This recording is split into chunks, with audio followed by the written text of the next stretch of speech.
Hey everyone, this is James Paracy. Welcome to another episode of the Great Canadian Hockey Podcast. This week's episode is going to be a little bit different. We've got a standalone interview with defenseman David Brandis of the AJHL's Blackfalds Bulldogs.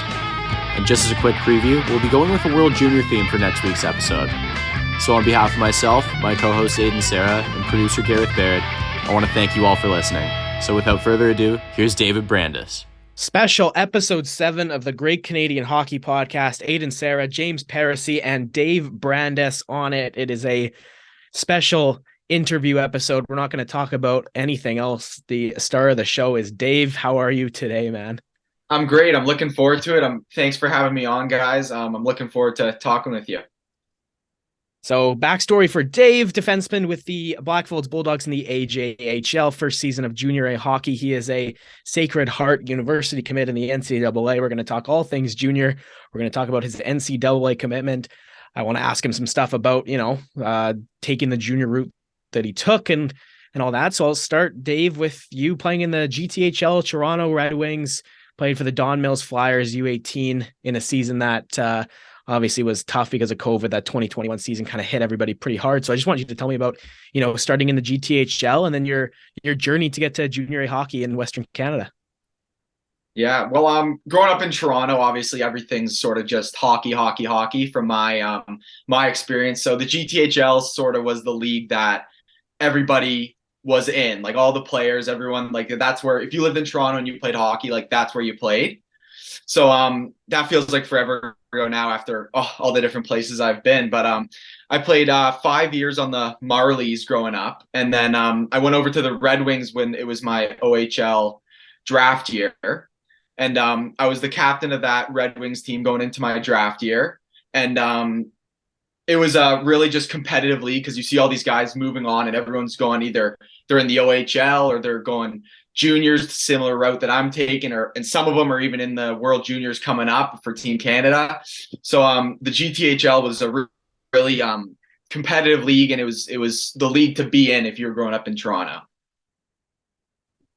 That's awesome. And being a huge hockey fan, hearing about all the guys who have gone through that system, like Don Mills Flyers alone, like there's some massive names. You mentioned that like it's kind of the big thing over there. When you were younger, before you hopped into the GTHL, did you ever go to games and see some of these big names play?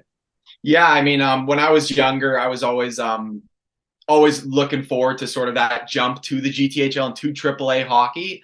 So my dad would take me out to a couple games, see the Marlies where I eventually ended up, see Don Mills and the guys like Jamie Drysdale, who played on the Marlies, who's now in the NHL. And I just really from a young age was able to watch guys like that and sort of how they would carry themselves from such a young age, and how when they were on the ice, they were just always so focused. So seeing big guys play in that league and me following in their footsteps, just trying to sort of emulate similar things that they were doing, was a big thing for me.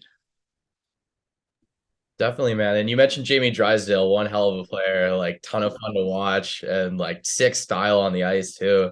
Is that the kind of player you would try to emulate as well? Yeah, definitely. I would say that, yeah, I definitely try to play like him, growing up watching him as he's 2 years older than me. So he was sort of the talk in the Marlies organization. Jamie Drysdale, and there's a bunch of other amazing players who are now moving on and getting to the NHL. So just, it was always cool just because I always knew like that's where I wanted to be and that's what I wanted to do in an organization like that in the GTHL. So just seeing those guys always just putting on a show what I'd watch before my game, and just it was awesome to see. So you talk about Jamie Drysdale, you talk about looking up and looking at the players ahead of you in the GTHL. Well, Jamie Drysdale goes, I believe, Erie Otters OHL, straight into the NHL draft, gets drafted by Anaheim. So you were I believe, if my memory serves correct, 3rd round pick in the OHL draft to the Sioux Greyhounds. Mm-hmm. Yeah. You didn't go down the Jamie Drysdale CHL road. So I wanted to ask you about that. Like, was that a decision that you made to go the Junior A road to then pursue NCAA hockey? And if that's the case, obviously it's worked out for you. You already got a college commitment. But yeah, I just wanted to ask about, that decision-making process. And, was the Sioux Greyhounds something that was on the table for you and something that was hard to turn away from? Well, yeah, my mindset was always sort of just follow the guys ahead of me because I was so young. I was just still learning sort of how to come into my own as a player. But my mom is a teacher, and school's always been something that's it was first. If you're doing well in school, hockey, you can keep playing, but if the grades slip, that's when hockey takes the back seat and school comes first, because you always got to have a backup plan in case this wasn't work out. And so since school was always so important to me growing up, I decided that the OHL wasn't really a route that I wanted to take. So it was like a couple of years ago, I sort of shifted my focus from the OHL to going to school and getting some money off as an education, right? So it wasn't just hockey. So that hockey was also partnered with school, so I could use my marks and my hockey to get to where I wanted to be. So yeah, it was great to follow Jamie Drysdale, but then when it was time for me to decide like what I wanted to do and what was the best path for me, everyone sort of just has to stick to what they're good at and just use the skills they have to get to where they want to be. Yeah, awesome answer, Dave. Yeah, no, for sure. And you see it all the time, right? You see it all the time. You see, even in this draft coming up, we were talking about the World Juniors before we hit record here on the interview. And, you look at the two big draft eligible names on that Canada World Junior team that was announced. You've got Connor Bedard going down the CHL route, ripping it up with Regina Pats in WHL. You got Adam Fantilli went the other way, played in the USHL to keep his NCAA eligibility. And now he's playing NCAA hockey. And yeah, as you mentioned, you went down that road. You going down that road meant you went into junior A hockey in Canada. It's a road that a lot of players go down. And so you started the season in the BCHL. Now you're in the AJHL. So tell me a little bit about how you transitioned into junior A. Well, yeah, the transition to junior A was probably the biggest transition I had to make. Obviously I sort of lost that, but since I'm not doing any school, there's not really a balance to hockey and anything else. Like it's really just hockey, which is a completely different mindset for me to take, because now I'm not focused. I don't have to worry about my homework, my essays, my anything else, right? Like I'm not with my buddies in Toronto or at school. So I'm just sort of out here. My focus is hockey. It's more of like a business trip than it is anything else. Like I'm just out here trying to get better. But it's definitely can be a lot at times when it's like the only thing on your mind is hockey, hockey, hockey. And you don't have anything to sort of partner that with. But then again, this has also helped me to develop probably more than I ever have in the last 4 months or 3.5 months of junior hockey. Since I'm just focusing on this hockey and have nothing else sort of getting in my way, I'm just able to really devote myself like I never have before into just rounding out my game before I go to college, right? So with that college commitment, I'm sort of just focusing on becoming the best player I can be so I can make an impact at the NCAA level, because that's what's sort of next up for me. That's what I'm focusing on next. So this junior hockey has really helped me become a better player, although I've made some sacrifices with obviously a social life and hanging out with my buddies, but it's time to just sort of dial it in and focus, and so I can get to where I want to be.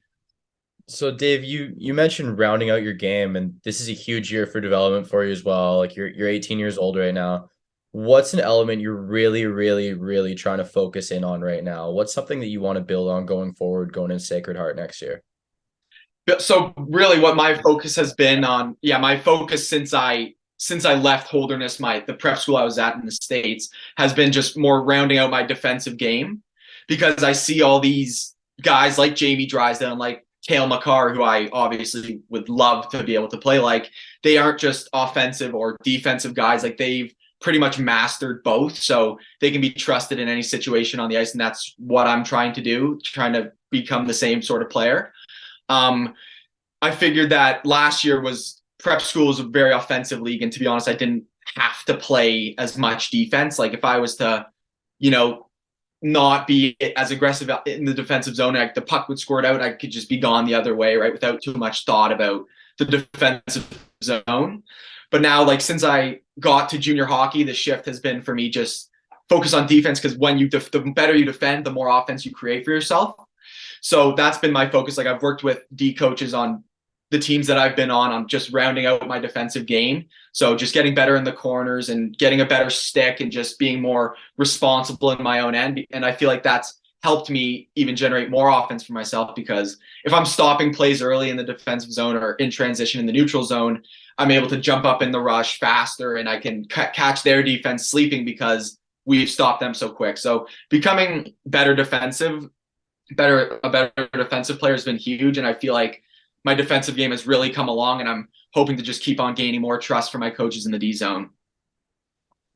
So you talked about your play developing at the Holderness school, the prep school you were at last year. So in 2021, you obviously you were at home, and there was the unfortunate COVID year that kind of hit everybody in a different way, but you were able to go, as you said, to the prep school in the States the next year. So can you just tell me about the decision to go play hockey in the States in 21-22 and what went into that? And, obviously it would have been, at least I can hazard a guess, it would have been your first time away from home too. So even just how did that go?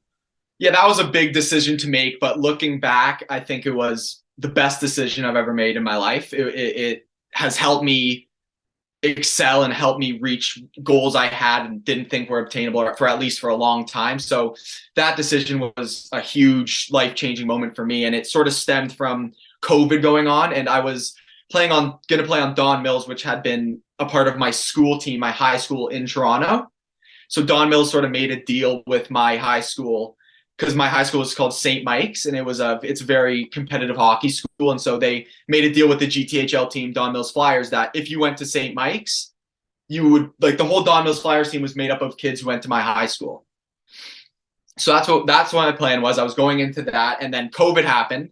So that season never came underway. And this felt like forever ago. I was so young, and I didn't really have an identity as a player. I didn't really know who I sort of was on the ice. But then when I decided, I was like, you know what, instead of not playing another year, let's try it out in the States. It was obviously a scary decision, moving to America for the year with not one person I knew. So, but making that decision, it really helped me, just because right when I got there, I was just told prep school is a very run and gun type of league. Like, we like offense, create offense. And if they can do it well, like, the team has a lot of success. So it was a really intriguing sort of concept for me. And, yeah, it was the best year of my life for sure. I really came into my own as a player. I felt like, because the coaches believed in me, the players believed in me, like, they wanted the best for me, which was sort of a different, it was a different feeling from what you'd get in the GTHL, because growing up, it's all me. And, like, I was guilty of it too. Everyone, it's like, look, they want to get drafted in the OHL. So it's my stats, not yours. Like, it's everyone's looking out for themselves more or less in the GTHL when I was younger. But then when I show up in this high school, like, it's not just random guys from Toronto. It was like we were brothers, right? We went to school together every day. We'd hang out after school, then we'd go to the rink. So it was more of a family. So I felt like, since they believed in me and they genuinely wanted me to succeed, it really helped me be able to become the player I always wanted to be, because I had so many guys rooting for me and just hoping the best for me. So that type of support really just helped me develop more than I ever had. Yeah, another awesome answer, Dave. And so next I did want to go to, not sure when it would have happened, because, we've known each other for a very short amount of time. Your NCAA commitment didn't happen in the time we knew each other. So I don't know if it happened while you were at the Holderness School or whether you were at the Vernon Vipers earlier this season. So just tell me about when the Sacred Heart University commitment happened, how it came about, the process of going through, the offer. Did you take a campus tour? Have they been in constant connection with you? Did you, did they talk to you about you getting traded to Blackfalds, all that? Just tell me about, the NCAA aspect of your career here. Yeah, so since I'm obviously from Toronto, the focus there is more OHL. That's the goal of, I'd say, the majority of the people growing up in Toronto. So that sort of was my goal until I came to the States. And then I knew I wanted to go to Division I, but I didn't know anything. I didn't know the recruiting process. I barely knew any of the schools. Like, I didn't really know what was going on.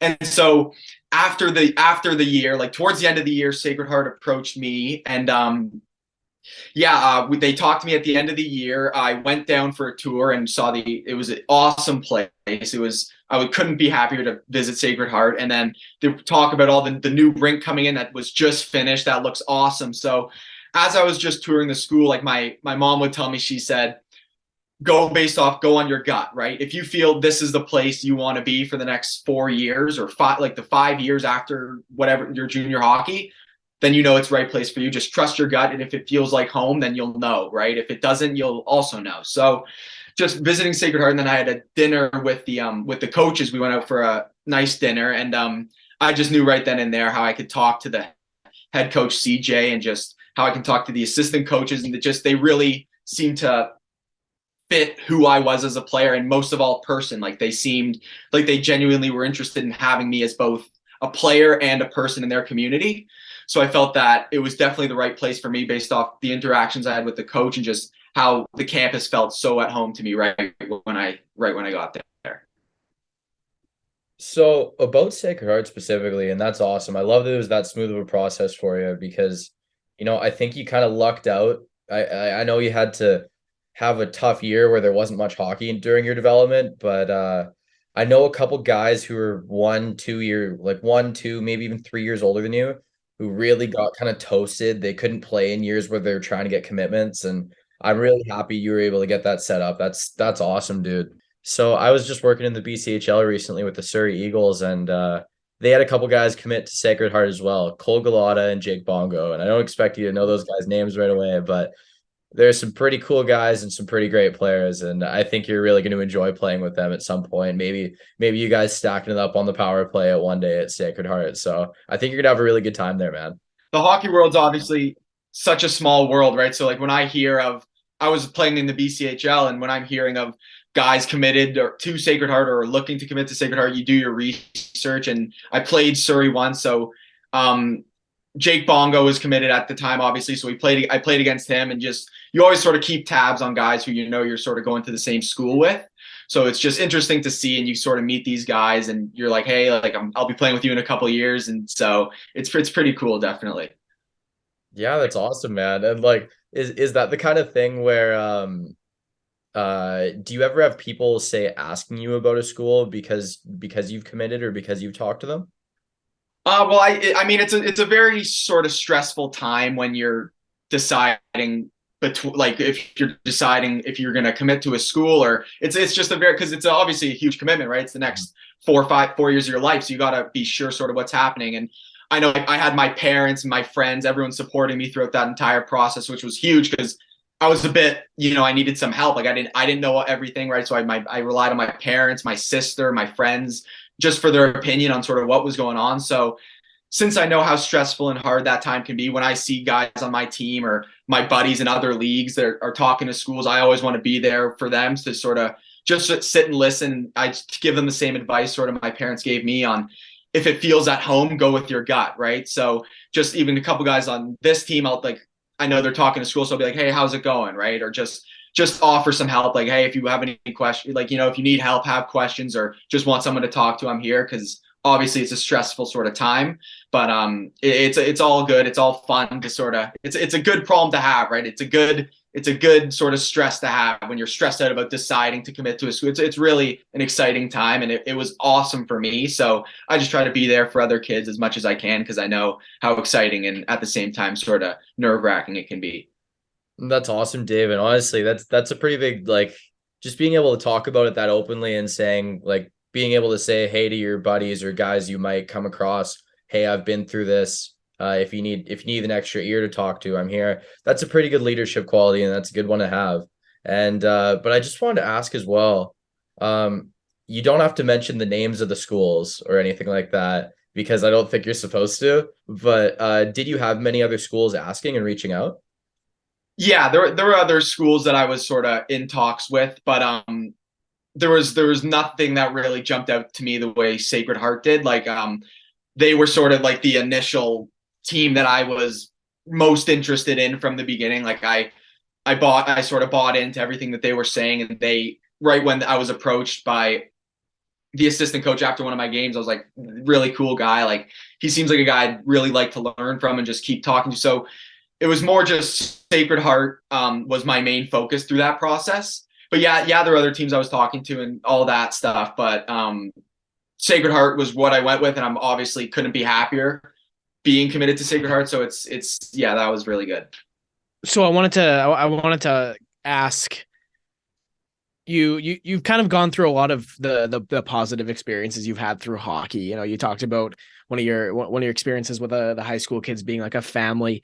Do you have any, and don't tell me the team, don't tell me the year, don't tell me the situation, but was it always the sunshine and rainbows teams, always the perfect world, perfect situation, or do you have a story of a team where it's just, it just hasn't worked out? And the reason I kind of ask this is, if a player right now is listening to the podcast and, they might be in a negative situation, and you happen to have one, then, maybe this can kind of serve as it's going to get better. Right? Oh, definitely. Yeah. I mean, it's definitely not all sunshine and rainbows in hockey career. Definitely for myself, I've had a lot of different teams and sort of places where I just didn't feel right. I wasn't happy. And so it's really just important. What I've noticed is when the team is really a team and they're there for each other and they're really working together towards a common goal, that's when a team will succeed. And when the team succeeds, that's often when I succeed. And when my teammate, that's when individual success comes after the team succeeds.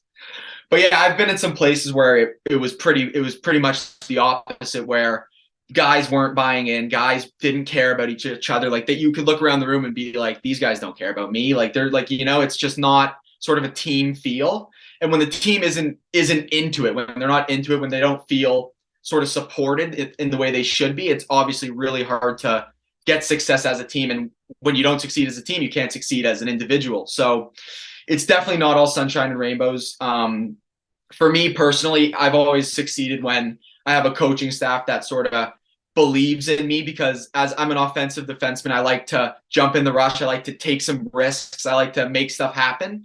So there's some teams where if you try to be offensive, try to make something happen and it goes south, then obviously there's some teams that's sort of the be all and end all, like that's right. But then there's other teams where you're provided a much longer leash, where you're allowed and encouraged to sort of be yourself as a player. And I feel like when you have that ability to be yourself, I'm really able to, and everyone's able to just be the best version of themselves. So yeah, like when there's teams where guys aren't really together and they aren't interested and they're not happy, when guys are happy, they play well, they feel well. So when it's not really a happy environment, it's really hard to generate anything for yourself. So that's what I found to be most integral to like a winning team and being successful as an individual, is when the team really buys in and is together as one. Okay, so I'm gonna put you right on the spot here. I didn't want to name a team or anything on that question. So, how's Blackfalds been? Blackfalds has been awesome. It's been so far, knock on wood, it's been that sort of really happy place for me. Since the second I got here, I was welcomed so warmly by the GM, the coaches. Everyone's been super, super nice, and they're really what's a huge thing for me is that they seemed genuinely happy to have me on board, which is obviously that just gives me confidence on the ice. So it sort of tells me like you're wanted here, like these guys want you, they believe in you. So that just helps me know that, listen, if I make a mistake, that's okay. Like even in my last game, I was on the penalty kill. I sort of had a bad play. They ended up scoring. And then other places I'd been, if that happens, you're done. Like growing up or wherever I've been, like if that were to happen, that could be the end of the game. But in Blackfalds, there's another PK the next couple shifts, and they put me right back out there. And I was like, wow, I was like, awesome. So then as they put me back out there, I scored a shorthanded goal a couple shifts later. And then I even went up to my D coach after the game. I was like, that means a lot to me. Like the fact that I messed up once and that wasn't the end. Like you trusted me again to put me back out there so I could prove you right and show you what I can do in a defensive setting and how I happened to get a goal. I told them that meant a lot to me, because I'd been in places before where that is not the case, where you're not really given a second chance. So when that was a real sign for me that this was a place I wanted to be, when even though I made a mistake, they're like, Brandis, get right back out there, and that really made me feel at home and valued on the team. So from my billets to the coaches to the guys on the team, it's been an awesome, however long it's been, a week and a half, and I'm pumped for the rest of the season for sure. Stick tops for that one, man. That was sick. I got some chills there when you were talking about what that communication with your coach. Yeah, that's the stuff that makes hockey great. I love that. For sure. Mm-hmm. Hey, listen, as your play-by-play guy, I didn't notice your screw up on the Camrose goal, but I definitely noticed your shorty. That was a good shot. Thank you. Yeah, 2-2 for you with the Bulldogs. I was able to be on the bus on the road out to Camrose for your first as a Bulldog. That was a big goal to tie the game up. Yeah, Dave, honestly, yeah, you played awesome this season, right? Yeah, it's only been a handful of games, but and I'm glad you feel welcome. I know that's what us in the media department is trying to get across to with the team is like, anytime anytime we're down there looking for players, doesn't matter if you're a vet, doesn't matter if you're a rookie, doesn't matter if you're new, we want to get you involved if you want to be involved, right? It's just about putting out a good product for the team. And I'm glad you and I have been able to work together so much. And I'm really happy we're able to jump on the podcast. I really liked what you said about, your junior career, about your NCAA commitment. It's just a timeliness thing for us here. And I know me and James have talked about the World Juniors at length already. James, do you want to go to maybe some World Junior talk, or do you have another question for Dave about his career here? I have one really quick one before World Juniors. I guarantee it's not one you were ready for. So I was combing through your elite prospects page because that's what I do. I'm a hockey nerd. And I saw in 2013, 2014, you played in the Brick Invitational for the Toronto Bulldogs. And on that roster is Winnipeg Jets 14th overall pick, Rutger McGroarty. Tell me about him. Anything you remember. I'd love to hear it. Oh yeah, well, like growing up in Toronto, all those sort of spring leagues and those tournaments, I've played with Shane Wright, and Ty Nelson was my D partner for years. And Shane Wright, Adam Fantilli, Mick Thompson, Nick Moldenhauer, all these guys. Growing up in Toronto, I've been able to play with them for most of my life.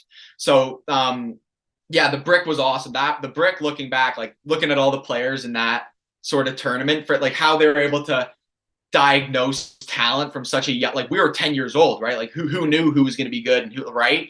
But they it looks like they hit the nail on the head, because like looking back, like the Bulldogs was a pretty stacked team. Like we were like, like the players really went on to do a lot. And same with the pro hockey, which was the team we played in the finals, that had like Adam Fantilli, all those guys were on that. And but yeah, Rutger McGroarty was awesome.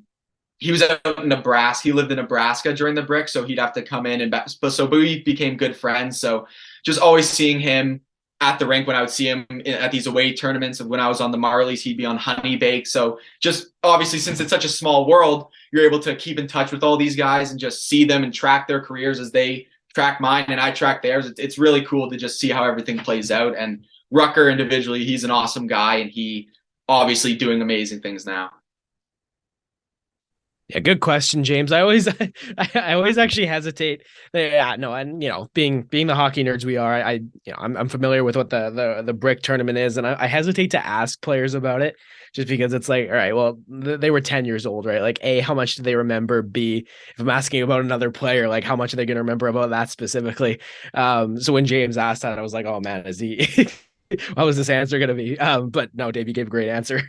And I guess, yeah, kind of speaking about some of those guys, we'll talk about some World Junior stuff here. It's December. Dave, you and I are both actually the age of these players still, right? James is the elder statesman among us, but it's next year's going to be the first year that I'm going to ever watch this tournament, and I wouldn't have been able to play in it, which is crazy to me. Yeah. It's crazy. I feel seeing old. These guys like now, how they're playing in the, like, you're always watching the World Juniors, and I'm like, oh, my old buddies they're playing in the World Juniors now, right? Like now I'm watching them, so it's really cool to see for sure. So I'll run through the Canada roster. Some of the standouts, obviously, you got Connor Bedard, Adam Fantilli, Dylan Genther, Zach Ostapchuk, Brennan Othman, Joshua Waugh, Logan Stankoven, Shane Wright, Brant Clark, Kevin Korchinski, Olin Zellweger, among more. James, my biggest surprise was Jordan Dumais wasn't there. But Dave, every guy I just listed, every guy on this Canada team. 2 questions. Number 1, who are you most excited to watch? And then number 2, is there anybody on here that you have any like hockey memories of playing with or playing against? I'm most excited to watch Adam Fantilli for sure. He's an absolute stud. I played against him since I was 9 years old. I played against him my whole life. He was I was on the Marlies. He was on the Junior Canadians, and that was sort of a rivalry just for 5 years. Like, we'd play against each other and always got chippy. And I remember, like, personally with Adam Fantilli, it would always get chippy between me and him. Many times when we were kids, we'd both be sent to the box because we were always fighting each other. We were always just sort of getting in each other's way, which I look back, that's obviously a cool memory because could be the first or second pick in the draft, and he's playing in the World Juniors. So when I look back, just playing against him for so many years and getting so chippy with him, that's always a cool memory I look back on for sure. And I think he's going to rip it up at the World Juniors too. Oh, I totally agree. I think he's going to be sick. Like, I think it's going to be the kind of thing where everyone in the hockey world knows exactly who he is and what he's all about after this. Um, I guess the one thing I would ask about your time playing against Adam Fantilli, though, what like because were you already playing defense back then, or were you still a Yeah. forward? Yeah. No, I've always been a defenseman. Okay, Yeah. sick. So when he steps on the ice, what's your first thought? Like when you're looking at it, okay, I have to defend against him because obviously crazy creativity offensively. What's your first thought?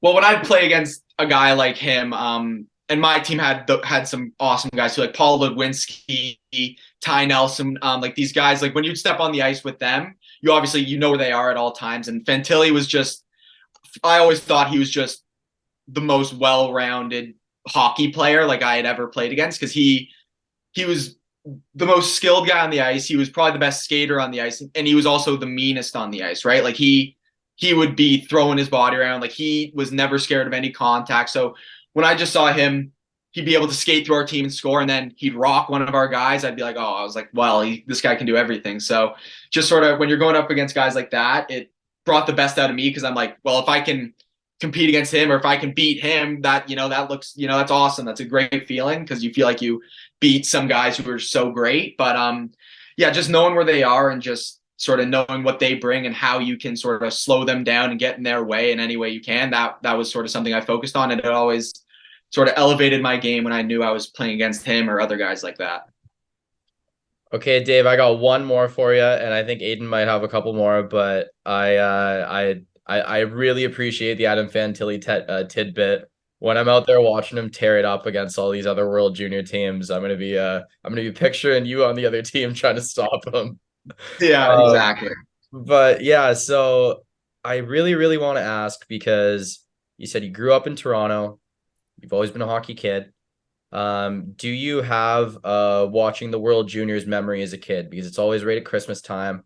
Do you have one as a kid that you remember? One of those games you watch? For me, it's always you would have been pretty young at the time. It's always either Jordan Eberle doing crazy stuff, or when it was the McDavid and Max Domi team, and Max Domi, when someone scored, stuck his tongue out and pointed. He just did the Yeah. those couple for me. Do you have a World Junior memory as a kid?